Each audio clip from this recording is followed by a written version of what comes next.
Bonsoir, au sommaire de cette édition, à J-14 des Jeux des îles de l'océan Indien, la Réunion passe le flambeau à Maurice ce vendredi. En attendant la date de leur déportation, des ex-ouvriers bangladais de l'ancienne usine Palmar, détenus dans les barracks de la SSU aux casernes centrales, conséquence, des officiers ont été transférés dans leurs anciens dortoirs à Le Chaland, une situation dénoncée par le syndicat de la police. À 2 mois de la mise en opération du métro express, les avis divergent auprès des usagers de la route faisant le trajet Roseville-Port-Louis quotidiennement. Christina Nélan a rencontré les futurs passagers du métro express. Reportage dans ce journal. Parallèlement, la rue Monseigneur Line à Port-Louis fermée à partir de demain en raison des travaux du métro express à la butte. Les artisans lancent un ultimatum au ministère des Arts et de la Culture et à la MASA pour revoir à la hausse les revenus dérivés des droits d'auteur. Une semaine accordée aux autorités avant d'entamer des actions légales. Nous ouvrons ce journal à J-14 des Jeux des îles de l'océan Indien. L'île de la Réunion a remis la flamme des Jeux à Maurice en tant que pays organisateur ce vendredi soir à l'île Sœur. Comme c'est la tradition, le flambeau remis au président du comité olympique mauricien, Philippe Hautinvoun.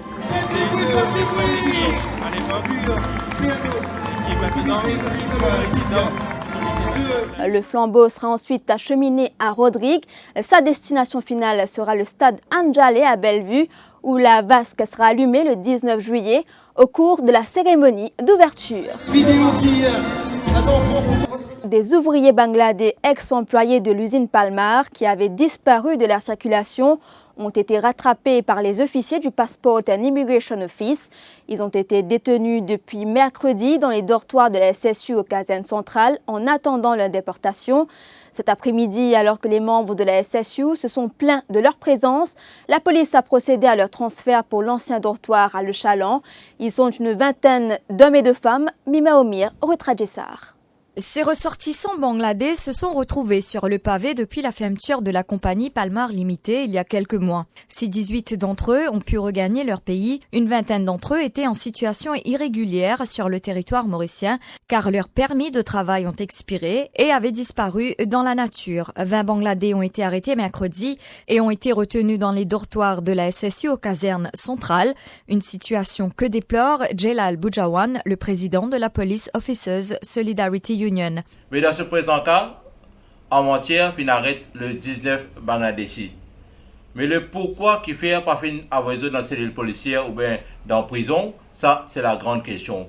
Mais le commissaire de police ou bien qui décidait encore, fin trouver une solution trop facile pour amener ça Bangladeshi là dans barracks et la SSU à la barracks, qu'on peut détenir les autres pendant 3 jours jusqu'à pour rapatrier les autres dans un pays d'origine. Mais, comme vous tout connaissez, il y a un commitment qui prend écrit la compagnie qui fait une réquisition ici Palmar, obligatoirement besoin donne le billet de retour. Pourquoi on dit fermé, pas fermé, faillite, pas faillite. C'est un contrat avec Bangladesh là, n'importe qui travaille étranger, alors ça m'a une compagnie là, assume votre responsabilité. Par la suite, les autorités ont pris la décision de transférer ces 20 Bangladais à la Coast Guard Training School de Le Chaland en attendant leur rapatriement.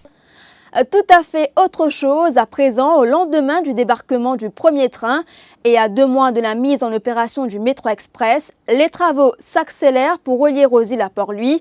Ce projet phare du gouvernement a pour principal objectif de décongestionner les routes pour permettre aux usagers de mieux respecter les horaires imposés par leurs employeurs ou encore de regagner plus vite leur domicile à la fin de la journée. Quel sera l'impact du métro express pour les usagers de la route devant faire le trajet de Roseville à Port-Louis quotidiennement? C'est un reportage de Christina Nélan. Roseville-Port-Louis sera la première partie desservie par le métro express. Pour beaucoup, ce mode de transport leur permettra d'arriver plus tôt au travail ou encore de rentrer plus tôt chez eux et gagner en temps de sommeil et de qualité de vie. Marie-France habite Roseville. Le trajet de sa ville natale jusqu'à la capitale est un parcours du combattant pour elle.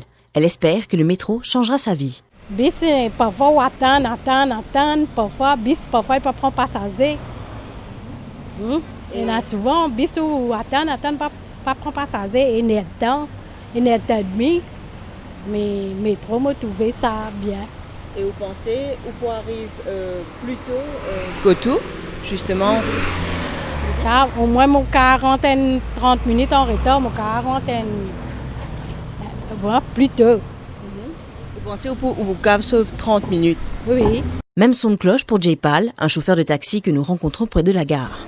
Au contraire, qui m'a pensé avec Métro Express, du monde pas pour reprendre le cal dans Pauli aussi, mais problème parking, l'autre bien payé, mais tandis que le métro, tu maman.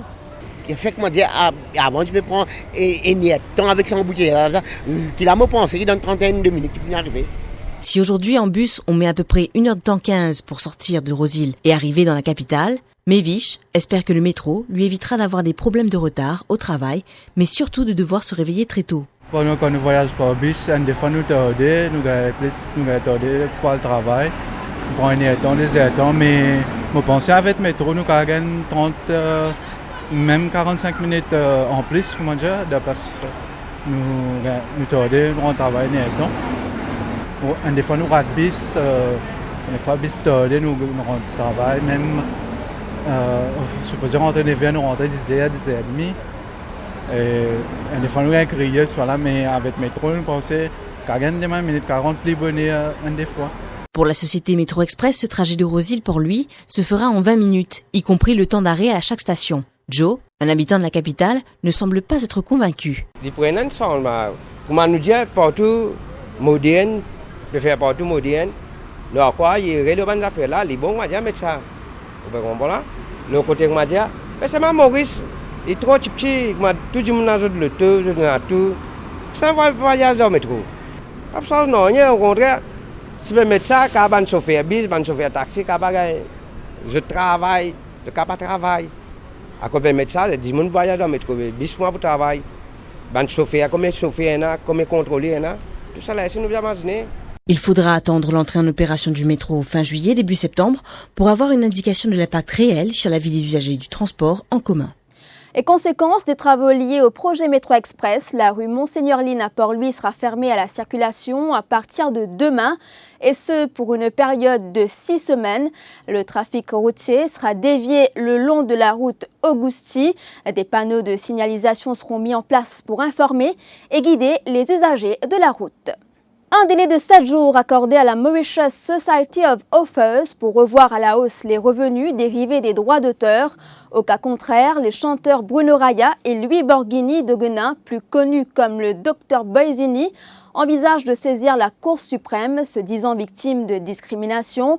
Ces deux chanteurs ont servi une mise en demeure au ministère des Arts et de la Culture et à la Mauritius Society of Authors mercredi dernier. Leur avoué, maître Kaviraj Bokori, était face à la presse cet après-midi. Ce qui me fait plier en colère, là, nous dit bizarre, vous une mise en demeure, parce que là, je vais prendre nous pour un con. Nous pas une bonne con, non, pourquoi nous ici, nous sommes assez intelligents dans ce que nous pouvons faire. Nous réfléchissons beaucoup. Ce qui nous fait nous plier en colère, nous connaissons que nous avons un frère autiste. Qui d'ailleurs nous mettons pression sur ce frère là. Correct? Nous passe la nuit. Nous mange pour travailler le nouveau tarif. Parce que nous disons, je vais faire depuis 2008. Je ne vais pas faire lui. Oui, mais je ne vais pas le faire. Mais nous avons des gens qui font lui, par exemple, Maréchal, comment, Jean-Jacques Djoun même, comment, et un débat de frères encore, qui passent le temps. Et beaucoup de temps pour travailler le nouveau tarif, pour revoir les affaires, pour qu'ils nous disent, nous capables, l'industrie là, est capable de fonctionner à merveille. Parce qu'il ne faut pas oublier, longtemps, je vais prendre l'exemple OSB. OSB est un album sorti. La première semaine, même, ils vendent pas 20 000 exemplaires. Mais c'est l'époque, ça. Un album Kaya sorti, ils vendent pas 50 000, 100 000, baby, 200 000. Mais à l'époque, je dis, là. Artiste qui peut plus vendre, il peut arriver à peu près 5 000 CD, là, si je ne me pas trompé. De plus en plus, CD peut mort. C'est pour ça que nous pouvons dire, revoir le système, revoir les affaires. À ce que nous pouvons dire, revoir les tarifs. Parce que pendant toute cette année, nous pouvons gagner un miette. Et dans un miette là, nous pouvons payer taxes. Dans un miette qui nous pouvons gagner là. Nous pouvons payer taxes, nous pouvons payer MRA, nous pouvons payer tout ça qui nous est là pour payer, nous. Et nous ne pas contre payer parce que nous, les citoyens mauriciens, nous devons contribuer avec le pays là. Nous ne pas contre pour payer. Au contraire, nous avons envie de contribuer au pays là. Mais seulement, nous besoin faire un système pour que la machinerie là, déroule et tout le monde nous à l'aise. C'est pour ça que, comment dire, on a envoyé ça mise en demeure là, parce que dans le ministre là, le ministère Agriculture, il y a un dossier qui m'a dit ça va artiste là, mon frère artiste un travail là, et ça dossier là, pédomi dans ce tiroir puisqu'il y a moi. Voilà, nous sommes arrivés à la fin de ce journal. Merci de l'avoir suivi. Retrouvez l'information en continu sur le www.defimedia.info.